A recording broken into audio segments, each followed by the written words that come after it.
E aí, pessoal, tudo bem com vocês? Hoje eu vim falar com vocês sobre uma coisa que está dando o que falar, né, um dos assuntos mais falados do momento, que é a situação lá no fronte de Kursk, lá na guerra da Ucrânia, né?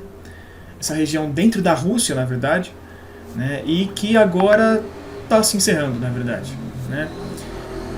Eu vou falar com vocês um pouco sobre isso aí, porque eu acho que tem muita coisa que a gente tem que levar em conta, né, coisa que nem todo mundo percebe, nem todo mundo fala. Então, eu vim trazer esse vídeo para vocês por causa disso. É muito importante até para entender o desfecho que pode vir a ter. E eu também vou comentar um pouco sobre a situação no resto do conflito, porque Kursk tem tudo a ver com o resto em si. Vocês vão entender quando eu falar, né? E é isso aí, vamos falar, não vou me estender agora, né? Mas antes de começar, é sério, pessoal. Eu falo geralmente no final do vídeo, mas hoje eu vou falar aqui. Se você gosta do vídeo, se você gosta do canal, e não só com o meu canal, com os outros, todos que vocês acompanham também, deixa o like, por favor, porque o YouTube está mudando o algoritmo e ele está afetando todo mundo, está muito ruim para todo mundo aqui o YouTube. Então, por favor, ajuda um pouco, né? Porque, pô, não só o meu trabalho aqui, que é de análise, que, pô, por aí é pago muito bem, né? Um analista internacional, né, mas outros canais também que fazem conteúdos com muita informação, coisas muito raras, né, ou muito valiosas, a gente entrega de graça aqui, não custa nada. Então, no mínimo, o que vocês podem fazer para retribuir é deixar uma porra do like. Então, por favor, dê o like, porra. Beleza? Por favor. Então, é sério, né? Fala um pouco brincando, mas é sério, pessoal. Porque, assim, de verdade, não tá compensando pra mim fazer o canal aqui ultimamente. Já faz algum tempo já. Mas eu faço por gosto, porque eu não tô aqui por dinheiro ou por nada. É por gosto pessoal, né? Então, acho que o mínimo que vocês podem fazer por mim é isso. Mas, dado esse recado, vamos pro vídeo agora. A primeira coisa que eu quero falar, pessoal, é o seguinte. Eu até abordei muito pouco essa questão de Kursk aqui no canal, principalmente porque a forma que o pessoal abordou por aí eu achei extremamente horrível, muito longe da verdade e de uma forma que acabou afetando a forma que as pessoas entenderam a situação ali. Por isso até evitei de falar, porque eu sabia que ia ser meio que desperdício de tempo, porque o pessoal está muito acostumado a seguir os mesmos lugares sempre, e a maioria das vezes que não falam direito as coisas. E o pessoal que acompanha o lado mais pró-Ucrânia, né, mais pró-OTAN, com certeza não ia entender e ia discordar do que eu ia falar. Então, é isso. Mas, na verdade, até ficou um pouco difícil de abordar aqui de uma forma mais visual a questão de Kursk, porque a gente usa muitos mapas, né? Só que não tinha como usar, principalmente no começo, um mapa decente da situação de Kursk. Por quê? Não tinha. A situação ali presente no começo, ela não foi uma coisa que realmente tinha como ser definida por mapas. Porque assim, vamos lá, geralmente a gente usa mapa quando é uma coisa estabelecida. Você tem uma linha de frente, uma linha de contato clara ali, que tem um exército de um lado, um exército do outro. Então fica bem delimitado. Mas às vezes o conflito não gira dessa forma, né, como foi o que aconteceu em Kursk ali no começo. Principalmente porque os ucranianos eles usaram uma tática, né, uma coisa muito tradicional ucraniana, né, que remonta ali aos tártaros, os cumanos, todos aqueles povos ali, cossacos, né, esses povos que habitam aquela região há muitos séculos, né, que é uma forma de, assim mesmo, por exemplo, eu vou traduzir aqui até para simplificar do que o ucraniano já fez, né? Eles pegaram e enviaram poucos, enviaram esquadrões, grupamento de combate, pequenas fações mesmo, né? E foram espalhando por toda a região, tipo, quanto eles pudessem avançar e tomando algumas posições estratégicas, né? Por exemplo, algumas florestas, topo de colina, por que não entrar em algum vilarejo, né? Eles foram se espalhando. Só que a presença de um grupo desses ali não significa necessariamente ter o controle daquele lugar. Mas no mapa, como que você vai traduzir isso? Não tem como. Então muitos dos mapas já colocaram que os ucranianos dominaram e controlaram todo aquele pedaço, não só ali a posição em questão, mas todo o caminho até ali. E o caminho suposto, porque não tem como saber por onde eles foram também. Então, por isso só eu já vi muita palhaçada na abordagem a essa questão de Kursk, por muitos, né? Então, por isso eu também até deixei de falar. Porque eu sei que aquilo lá, já sabia naquele momento que aquilo lá não se traduzia com a verdade, né? Além disso, avançando até mais um pouco, ali já de cara já foi um pouco, não nesse princípio, mas um pouco depois que os russos já começaram a estabilizar ali. Eles começaram a encher com muitas tropas de reserva, né? Trouxeram muitas forças do restante do país para lá, né? Não envolveram tropas que estavam no resto do teatro de operações da Ucrânia, né? Então eles trouxeram muitas tropas do Armat, tudo bem que a Armat também estava na Ucrânia, mas eles enviaram outras, muito pessoal da Rosguardia, né? Rosguardia, tropas federais, coisas do tipo assim, né? Trouxeram coisas de outros cantos do país para estabilizar ali, né? Mas principalmente o pessoal mais próximo, obviamente, né? Ali o pessoal um pouco mais pro norte ali e tal. Isso porque a ideia deles era conseguir justamente impedir isso que eu falei, essa tática ucraniana, né? E estabilizar a linha de frente. Porque aí os ucranianos, eles perderam esse fator de vantagem deles que eles estavam usando a favor deles, claro. Porque os ucranianos, nesse começo, eles conseguiram fazer o quê? Se infiltraram nessas posições e faziam muita emboscada. Então, quando começou a vir os reforços russos, né, para dar alguma resposta para essa incursão, eles estavam sendo emboscados antes de chegar para enfrentar o grosso da tropa ucraniana, né, que estava ali mais no centro. Então, os russos foram fazendo isso para fazer literalmente uma contenção dos ucranianos e foi enchendo, né, de tropas ali para justamente conseguir conter todo esse pedaço, né. Só que também uma coisa que o pessoal não entendeu, porque o pessoal falou, se a Rússia estivesse indo bem, eles já teriam expulsado os ucranianos ali de Kursk há muito tempo. Mas a Rússia não atua assim, ela não tem atuado isso na Ucrânia como um todo, e há um bom tempo já, né. Eles têm feito o quê? Eles criaram um caldeirão ali para os ucranianos e jogaram muita bomba, muito drone, usaram muita artilharia ali, né? Artilharia, drones e aviação até em certa medida, né? Principalmente com helicópteros, mas com aviação de avião mesmo em si, bastante também. E aí eles foram fazendo dessa forma, né, de uma guerra de atrito mesmo, né? Mas de criar um caldeirão. Literalmente a ideia é fazer uma kill zone, né? uma região de matança. Por quê?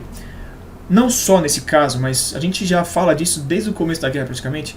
Os ucranianos, eles têm tido uma falha, na minha percepção, de continuar acelerando. Eles veem a parede e pisam no acelerador, né? Eles perpetuam o insucesso, né? Um ditado que tem. Por quê? Ali ele já dava para ver que não tinha muito o que fazer, não era uma coisa muito... fazia sentido, não era uma operação certa, né? Não tinha muito o que fazer ali. Só que ainda assim eles continuaram enviando muitos reforços para lá, muitas reposições, né? Então para a Rússia fez sentido fazer isso, porque eles continuaram matando muita gente, foram degradando as tropas ucranianas que foram enviadas para lá, né? Então eles foram desfazendo a força ucraniana ali. Então para eles fazia muito sentido deixar o ucraniano continuar lá. Até porque, pensando mais estrategicamente assim, né, mais até no âmbito um pouco político, muitos dos envolvidos nessa operação em Kursk não eram as tropas regulares, também tinha, mas não eram uma parte não era dessas tropas regulares ucranianas, eram de aqueles mercenários, né, principalmente europeus e americanos, né. Tanto que a gente viu muitos vídeos até do próprio lado deles, o pessoal falando em inglês, falando até com bem sotaque assim, americano, né? Um ou outro britânico, que dá para distinguir pelo sotaque até. Então eles viram muitos desses voluntários, né? E mercenários ocidentais lá. Então para a Rússia isso é muito importante, porque ali foi a chance que eles tiveram de literalmente eliminar o máximo possível, né? Porque no teatro da Ucrânia eles tentam muito capturar, até porque majoritariamente são ucranianos em si, né? Apesar de terem muitos dos voluntários também, é claro. Só que ali, como eu falei, em Kursk, eles concentraram muitos desses estrangeiros, né? Então foi uma oportunidade especial para os russos se livrarem deles, né? Até estou gravando aqui na sexta-feira mesmo, o Putin falou disso, acho que foi na quinta ou na quarta, acho que foi na quinta, falou que efetivamente os ucranianos entrando serem classificados como terroristas, e os mercenários estão lá, eles não se enquadram em nenhuma regra de Geneva, né? Não tem a legislação internacional sobre mercenários, então os russos podem fazer o que quiserem com eles. Foi isso que ele deixou explícito, e é uma verdade, legalmente falando, tá? Então é muito complicado, porque eles vão exterminar esses caras que eles pegarem. Porque aí é uma questão até de emoção mesmo, dos russos, né? Pegar e trucidar esses ocidentais com tudo que eles puderem, de raiva, de fazer o que for, porque tá liberado nesse sentido, né? E muito por conta da percepção dos russos com relação até à guerra da Ucrânia, ser essa coisa, ter sido uma guerra contra o Ocidente como um todo, e ter sido o ucraniano ter sido jogado contra a Rússia por conta do Ocidente. Então tem muito esse apelo, né? Então isso tudo é muito importante a gente ter em conta para entender até a dinâmica do que rolou em Kursk, tá? Então, até para a gente entender hoje o que acontece, tá? Mas eu fiz um breve resumo, mas que pega bastante coisa para dar um princípio de entendimento, tá? Para falar em números em si, é óbvio que a gente não tem os números oficiais, a gente não sabe realmente, né? Mas, para vocês terem uma dimensão,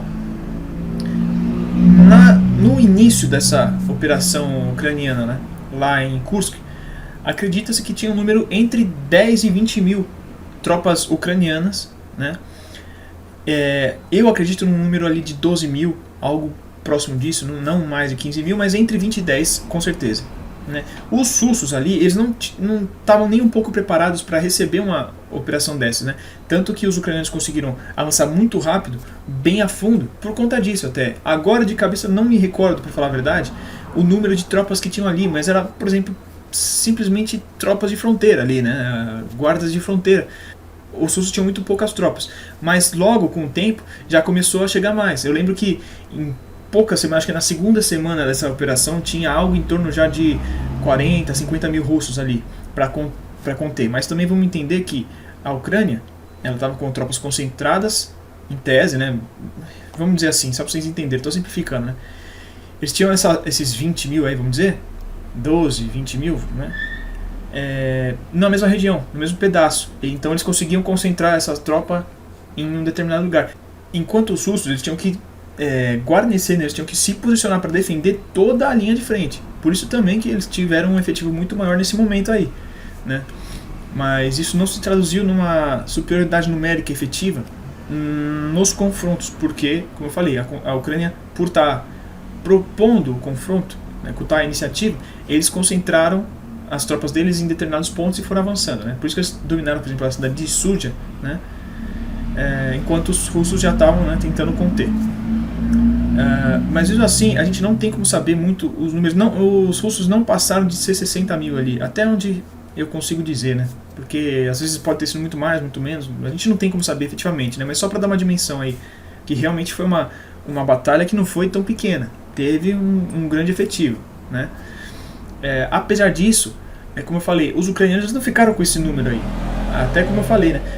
Os ucranianos continuaram enviando muito reforço, e não só reforço na verdade, mas muitas tropas para repor, porque como eu falei, logo de cara, assim que os russos conseguiram começar a dar uma resposta para essa invasão ucraniana, eles começaram a bombardear muito pesadamente e causar muitos danos nos ucranianos, tá? Até logo no início dessa operação, entrou, vamos dizer assim, a primeira leva ucraniana, porque a reserva que estava ali posicionada ainda dentro do território ucraniano foi pesadamente bombardeada e destruíram muitos equipamentos ali, eliminaram uma boa quantidade de tropas também, né? Então só por isso já dá para entender, os ucranianos começaram a mandar muitas tropas para repor isso aí.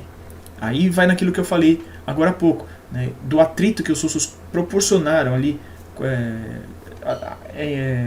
submeteram, é a palavra certa, os ucranianos, né? Por isso que a gente tem até dados que tal, um dado que eu vi dos russos, tá? A gente não pode levar isso totalmente em conta que realmente é isso, mas dá uma dimensão, provavelmente algo em torno disso. Eles disseram que uma referência de que talvez 67 mil ucranianos ou mercenários estrangeiros, né, tenham participado do conflito ali em Kursk, porque uma boa parte disso foi de baixas que eles sofreram. Tá? Baixa também não é só morto, tá, gente? Só para lembrar que eu sempre falo aqui, morto, ferido, capturado e desertores também. Tá? E vamos lembrar, né, eu até falei isso em um vídeo recente, o número de desertores tem aumentado muito, está muito grande na Ucrânia, tá? Então isso aí provavelmente em Kursk também deve ser levado em conta.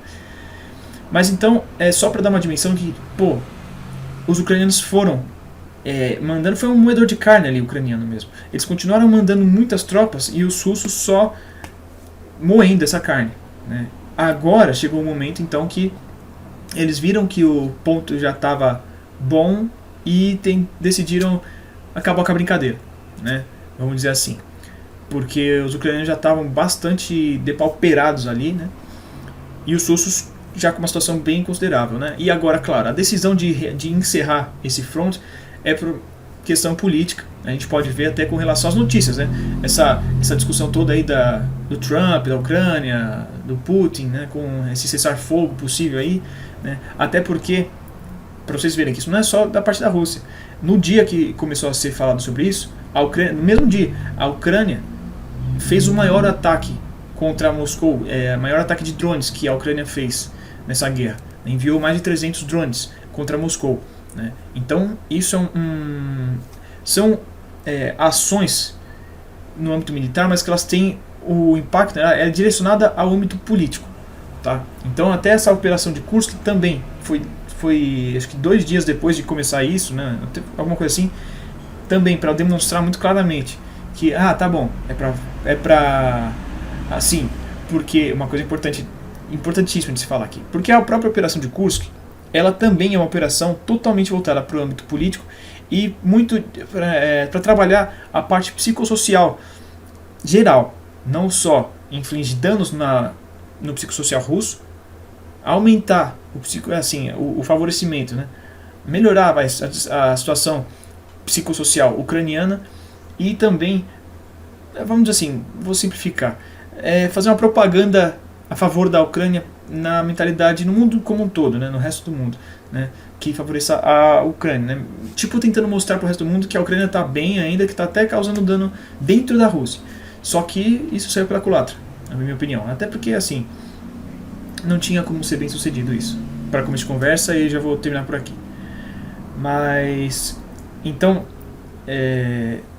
já a operação foi pensada nisso, né? Começa uma conversa ou outra, aí se tenta fazer ações nesse sentido também. Então é muito importante levar isso em conta, porque isso tem enrolado muito na guerra da Ucrânia como um todo. Essa parte psicossocial, essa parte de propaganda está muito forte, especialmente do lado da Ucrânia, né? Eu já fiz vídeos sobre isso aí também no passado da Ucrânia. A maioria das ações ucranianas ela é feita pensando nisso, não na parte prática militar. Não são ações estratégicas, são ações políticas e propagandísticas, né? Então isso também é um grande fator do porquê a Ucrânia está se dando mal em uma boa parte da parte estratégica e tática, né? Militar mesmo do campo de batalha, porque eles não estão focando tanto nisso.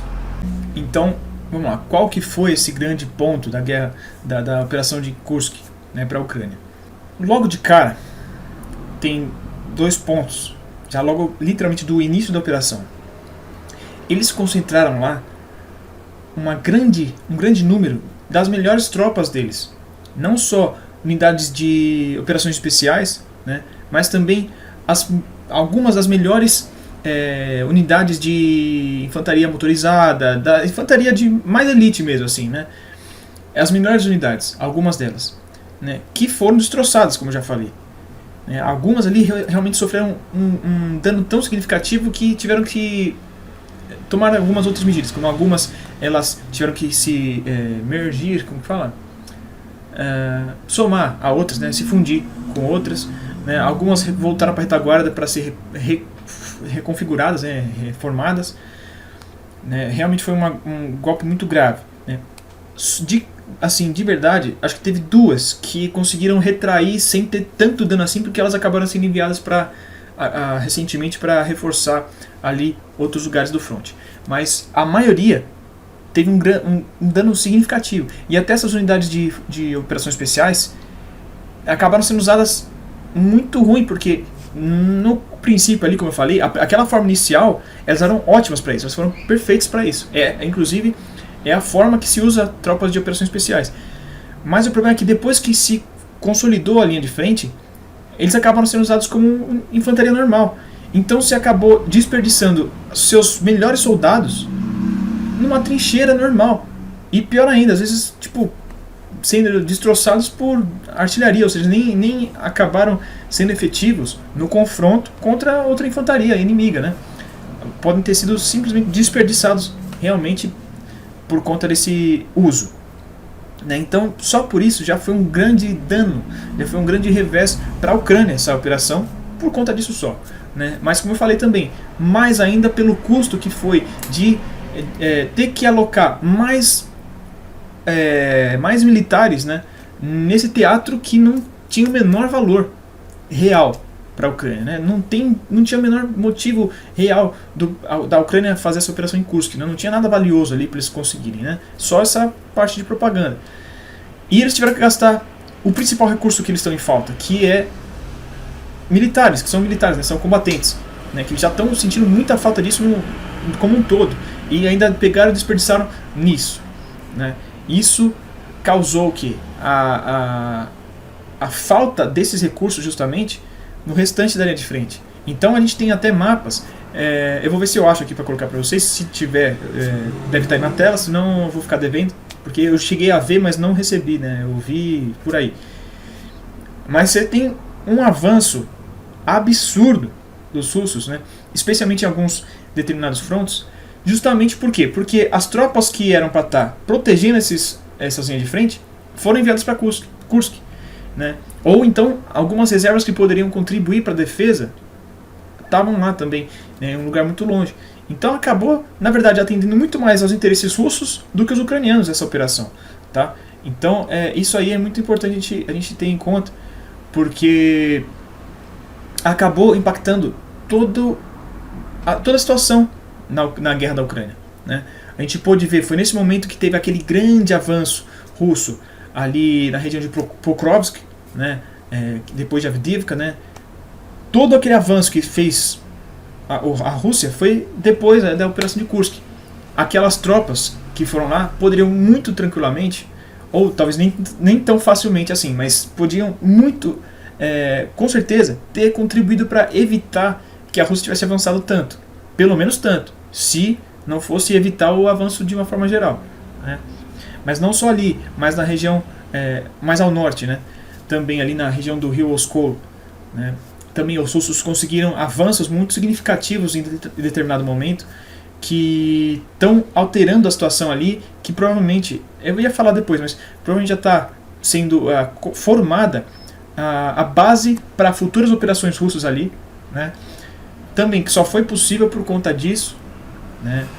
Também a gente teve ali todo aquele avanço surpreendente, né, que teve os russos ali na região de New York e Toretsk, né, que era uma das regiões mais bem fortificadas da Ucrânia, e os russos conseguiram avançar por quê? Porque não tinha tanto pessoal ali guarnecendo essa posição dos ucranianos, né? Então isso permitiu que os russos conseguissem avançar, mesmo na região extremamente fortificada. Então percebam o quanto que a Ucrânia investir recursos nessa operação sem motivo nenhum acabou afetando, piorando a situação deles mesmos, né? Então isso aqui para mim fica muito evidente, até muitas coisas, né? Porque, por exemplo, terem autorizado fazer essa operação já mostra claramente muitas coisas, né? Primeiro, aquilo que eu falei, que eles estão se preocupando mais na propaganda do que na parte prática da guerra. Segundo, uma boa parte das lideranças militares ucranianas realmente é incapaz, no mínimo, para eu falar, né? Posso usar outras palavras, mas essa vamos usar por enquanto. Olha só, junta tudo que eu falei até agora. Vocês acham que valeu a pena para a Ucrânia ter feito essa operação? Né? Qual que foi o ganho da Ucrânia? E quais foram as perdas, né? Então, realmente é muito desagradável ver e constatar tudo isso, porque estão usando a Ucrânia para isso, e até pensando pelos próprios ucranianos. Pô, nem o pessoal de lá não está apoiando isso, porque até a gente vê muitos ucranianos que estão nas outras linhas de frente, né? O pessoal reclamando, fala, pô, a gente está precisando muito de reforço de pessoal aqui, e eles estão gastando lá na operação de Kursk, que, pô, por mais que alguns tenham gostado, falam, tá vendo, agora a gente está retaliando, estamos atacando eles no território deles. Mas todo mundo viu e fala, pô, a gente está desperdiçando recurso lá. Porque até a questão dos equipamentos mesmo, tá faltando muita coisa na linha de frente já. E eles usaram lá em Kursk, né? Então, assim, Só para vocês terem uma noção, talvez, falando assim, pareça... Para quem está pensando, por exemplo, está acostumado a ver coisa de Segunda Guerra, ou de videogame, ou de filme, acha que as coisas são diferentes, mas a princípio, os ucranianos perderam mais de 300 tanques na operação de Kursk. O exército brasileiro não tem 300 tanques. E o exército brasileiro não é também um exército qualquer, não, meia bomba. É um exército grande, poderoso. Tudo bem, nosso exército ele não é focado em cavalaria, então a gente não, realmente, proporcionalmente, a gente não tem tanta cavalaria assim, tipo, não tem tantos blindados. Mas, ainda assim, só o que foi desperdiçado em Kursk já é superior ao que o exército brasileiro tem. Para dar uma dimensão. Tá? Foi usado mais do que até muitos países europeus têm. Muitos países europeus não chegaram a ter 300 tanques. E a Ucrânia perdeu isso em Kursk. Para dar uma dimensão. Tá? Fora os veículos de apoio de infantaria, os blindados mesmo, né? Assim. Então, realmente, para vocês terem uma dimensão do desperdício de recursos, né? Materiais, humanos e etc., né? Que foi ali. Então, de novo, acho que essa operação favoreceu muito mais a Rússia do que a Ucrânia. E agora vocês estão entendendo por quê. Agora, beleza, já falei dessa questão toda de Kursk. O resumo, né, o que eu tinha para falar para vocês hoje. Mas agora, até com base no que eu falei agora há pouco, o que a gente pode ver do que vai rolar agora, com esse encerramento de Kursk? Tá? Na verdade, a gente já está vendo os princípios, mesmo antes do fim de Kursk. Né, já está tendo coisa. Que nem eu falei dessa questão do rio Oskol, né, da região ali dele, a gente já está vendo uma intensificação grande de operações ali naquele pedaço mais ao norte. Né? A gente viu os russos conseguindo já criar cabeças de ponte no rio Oskol do outro lado, né? Pontos que são com certeza bases para o lançamento de operações futuras da Rússia ali, né, para avançar. Vamos lembrar que aquela região já tinha sido dominada pela Rússia no começo da guerra e os ucranianos fizeram, acho que uma das únicas operações bem feitas dos ucranianos, né, aquela que eles pegaram de surpresa, fizeram um grande avanço ali no norte, que foi uma operação bem feita pelos ucranianos, né, que aí chegou até o rio Oskol, né. Ali os russos estão já preparando para lançar mais operações. Aí a gente pode ver duas coisas, né, uma provavelmente para criar aquelas zonas tampões, né, que o Putin falou até, né, que eu comentei agora há pouco também, né, criar toda a buffer zone ali na linha de fronteira. E também não só, isso já daria, mas não só, vamos pensar ali até uma possível ofensiva contra Kharkov, mas também dois dos principais pontos ali na guerra da Ucrânia hoje, eu acho que dois dos objetivos estratégicos que a Rússia gostaria de ter, são as cidades de Kramatorsk e Kupiansk. E com essas operações eles conseguiriam movimentar melhor para conseguir talvez até se direcionar para avançar contra essas cidades, né? Então a gente pode ver as movimentações, tá tendo uma preparação ainda, mas com certeza eles vão fazer essa movimentação para tentar isso. Se eles vão conseguir ou não é outra história. Dadas as circunstâncias, está cada vez mais provável que eles consigam, mas a gente não tem como saber, óbvio. Mas eles estão se preparando para fazer isso. Isso está ficando cada vez mais nítido, né? E como eu falei também, já estão se preparando ali, até com as tropas que já estavam em Kursk, já estão preparando para invadir ali, principalmente Sumy, mas provavelmente Chernigov também. Kharkov, né, como eu já falei, todo aquele pedaço ali provavelmente vai ter uma nova ofensiva por parte da Rússia, né? Mas além disso, uma coisa que me chama a atenção, já comentei com vocês algumas vezes, claro que eu acabei errando, mas lá no sul, em Zaporozhye. Por quê? Em Zaporozhye, tudo bem que é bem ali a linha que os russos defenderam contra aquela grande contraofensiva no meio de 2023, se não estou enganado, né? Mas ali a Rússia faz tempo que eles estão se preparando também para alguma coisa. Eles têm fazendo coisas que geralmente a gente vê como sendo preparativos também. Só que eles acabaram não fazendo nada. Mas tanto é que teve algumas das operações russas que eles fizeram que agora, para ser sincero, eu não lembro, que eu estava apostando que eles fariam em Zaporozhye, só que eles estariam em outro lugar. Então Zaporozhye foi um grande ponto que mais de uma vez os russos usaram para chamar a atenção dos ucranianos, porque eles já têm uma concentração grande de tropas ali, como eu falei, estão fazendo tudo para preparar para alguma operação ofensiva. mas não fizeram. Mas está tudo preparado. Então eles sempre vão fazendo coisinhas assim que chamam a atenção, e os ucranianos são forçados até a reforçar ali. Então, tirando reforços possíveis, né, de outras linhas de frente, né? Então, mas agora parece que, como está chamando atenção tudo para outro canto, pode ser que agora realmente seja o momento da Rússia usar a Zaporozhye para fazer um golpe forte ali contra a Ucrânia. E seria mesmo, porque pegaria no flanco, né, nesse momento. Então acho que ali também é uma possibilidade de acontecer alguma coisa. Pode ser que não aconteça, como não aconteceu das outras vezes, mas isso é uma coisa. Até porque é interessante a gente notar que, como eu falei, a Rússia avançou pra caramba nos últimos meses, principalmente ali em Pokrovsk, mas também ali no Donetsk como um todo, né, algumas outras regiões. Está avançando agora, justamente no saliente de Siversky, que foi o ponto. Aquele general responsável por aquela região ali, o ucraniano, aquele eu acho que é o melhor general que a Ucrânia tem. Até hoje ele conseguiu defender aquele pedaço muito bem. Foi assim, fantástico mesmo. Aquele acho que deve ser o melhor general da Ucrânia. Por isso que ele é ninguém conhece, ninguém sabe o nome praticamente. Ele é, como fala? Esqueci a palavra, mas que ninguém conhece, né? Ninguém sabe o nome. Porque os que são famosão são todos uns bosta. Mas então, o que acontece? Agora, mesmo esse lugar, os russos estão conseguindo avançar, né? Estão conseguindo avançar ali de novo na região de Liman, de Izium, né? O Izium está um pouco mais distante, mas naquele pedaço ali, né? Então, os pontos que a Rússia não conseguia avançar, eles estão avançando. E agora os pontos que eles tinham avançado bastante, eles deram uma travada. Isso aqui eu acho que tem duas coisas. Primeiro porque mais ou menos na região central. Então acho que agora os russos podem estar tentando segurar para avançar nos flancos, que é uma estratégia que se usa, mas também por conta do que a Ucrânia está numa situação desesperada, né? Os russos avançaram tanto nesse pedaço que eles foram forçados a tirar pessoal de outros cantos para reforçar ali, e eles realmente conseguiram dar uma estabilizada na linha de frente, né? Eles enviaram o melhor que eles tinham também, essas unidades de infantaria motorizada, né, as de elite, e algumas forças especiais, por exemplo, o Azov, tá? O famoso Azov.